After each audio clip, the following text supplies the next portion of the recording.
We are getting impatient. We want to go back to shul. On Monday, Prime Minister Netanyahu said, it's time for Eretz Israel. On Wednesday, Governor Cuomo said, it looks like we could have minyanim. We could legalize them. So we are getting impatient. We want to make sure that it's time to go to shul, pray together, as it used to be. Hadesh Yamenu Kekede. We just can't wait. But before we do that, I have to ask you to remember, we were thrown out of our Batei Kenesiot. There was a sign there that we were not accepted in. HaKadosh Baruch Hu showed us that there was something wrong and we can't pray in shul anymore. Whatever reason is, the question is, did we fix it? Are we ready to truly go back and pray in the shuls? I'm not a Gadol Hador. I'm not a prophet. But Reb Chaim Kanievsky said that this coronavirus situation has to do with zilzul, disrespect in our places of worship. The attitude that we had in our Batei Kenesiot was not acceptable. We got out. We were supposed to do Heshbon Nefesh. And he mentioned two aspects. Number one is the talking in shul. Talking in the middle of tefillah. Talking in the middle of Keriat Torah. Or just talking about nonsense inside the shul. And the second one that he really emphasized was the use of the cell phone. Using the cell phone in shul. An item that should stay outside, an item that should be turned off. If I may add, I am not the Gadol Hador, but I think that the cell phone issue is not just one that has to do with the shul. Yes, there is definitely a need to be extra careful with our cell phones. But cell phones in general are an issue everywhere we go. Don't text and drive. It's illegal. It's dangerous. Don't eat and text. I have to say how uncomfortable, how rude it is when you spend a family dinner or any family moment and the cell phone is just on and you are on it, answering it, texting, checking mails. This is also something very rude.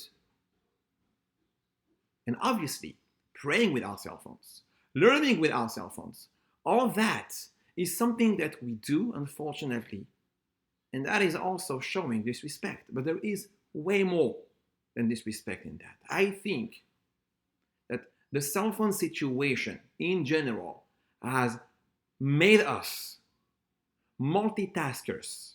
We multitask in everything that we do, and not in a good way. We don't take the time to do one thing from A to Z. We have a problem when it comes to focusing on one thing. They call it today attention deficit disorder or attention deficit hyperactivity disorder, ADD and ADHD. We trained ourselves to be such people, and the cell phone is that tool that is just pushing us to always be doing something else, somewhere else, even though I am here right now.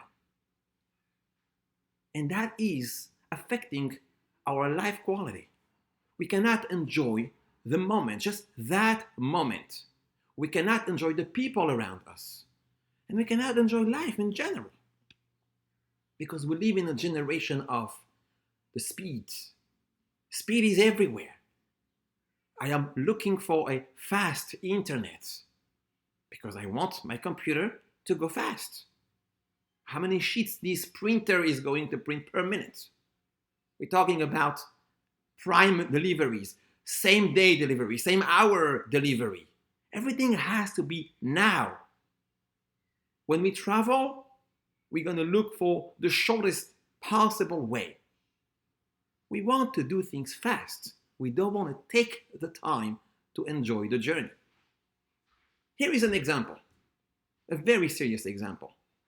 You're starting your week, And on Sunday already you say, oh, can't wait for Shabbat already. On Monday, forget about it. You really cannot wait for Shabbat. And finally, when Shabbat comes, and you're there, sitting with your family, enjoying everybody, are you looking at your watch to see when is Shabbat over? Can't wait till Shabbat is over. You're not going to say it, but do you feel it? You can't enjoy everything. You can't enjoy. Enjoy the moments. Enjoy the week, just like you enjoy the Shabbat. And I think this parasha is giving us a solution. We are opening a new book, the book of Bamidbar. And in this book, we talk about the journey of the Jewish people for 40 years in the deserts. Just 1 second. The book is called Bamidbar. Bamidbar means the deserts. What do you think about when we tell you deserts? And I think when they tell me about desert, I think about the Bedouins. I think about those people. It's all empty. There is nothing to do, nothing that grows. And you have these people that live there. And if there is one thing that they are doing different than me, is the fact that they enjoy the time that they have, because there is nothing else around. And there is maybe here a lesson in the concept of Bamidbar, a parasha that we always read before Matan Torah. Every year we read that parasha. We start the book of Bamidbar before we receive the Torah, because there is here a lesson. Before the holiday of Shavuot, we must remember that Torah was given in the desert. HaKadosh Baruch Hu decided to give us the Torah in the Midbar. And why is that? Maybe because we need to be pushed to be more focused. We need to be pushed to do one thing at a time, bishlemut, completely, from A to Z, without distraction, without doing something else, or many other things at the same time. This is maybe what Bamidbar is reminding us. Stop, relax, and just focus. That's the only way you can learn Torah. That's the only way you can get close to HaKadosh Baruch Hu. That's the only way you can live a real, good, quality life as a Jew. And I think that's exactly what counting the Omer was about. We were all excited, impatient to receive the Torah. And Hashem said, no, not now. You have to count. You have to count. How long are we going to count? Not days, not a week, 7 weeks, 49 days, and we count. And when we count, it means that we wait. But we count 1 day at a time. We make sure that every day will count. We take the time. We take 1 day at a time, and when we actually work on ourselves to take the time, then, only then, we are ready to accept the Torah. Then we get to a level where Chachamim say, Hakol modim ba'atzeret deba'ainan kulo lachem. Famous Gemara in Masechet Pesachim. Shavuot is the holy day that is all for you, not for Hashem, for you. You know why? Because once a person has achieved Sefirat HaOmer the right way, he really counted the time, he really trained himself to be patient, to not be multitasking. Take 1 day at a time. Then he's ready on Shavuot to really enjoy.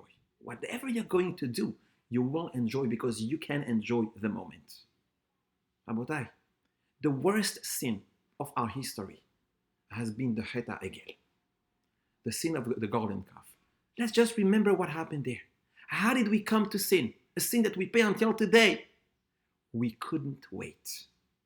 We could not wait for Moshe Rabbeinu to come down the mountain. It had to be now. That attitude took us to the worst. Can you imagine? This is exactly how we are going to fix it.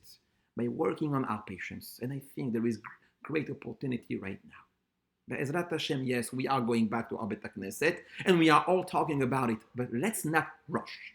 Let's make sure to have that patience, the good patience, not the lazy patience, where we make sure that we do it at the right time, the right way, the safest way. We are going to go back to our shores. We cannot be impatient. Yes, we feel impatient, but we will do it the safest possible way. And may HaKadosh Baruch Hu bless us all with beri'ut etana, hatzlacha in everything that we do. And I wish you all Shabbat Shalom Umvorach.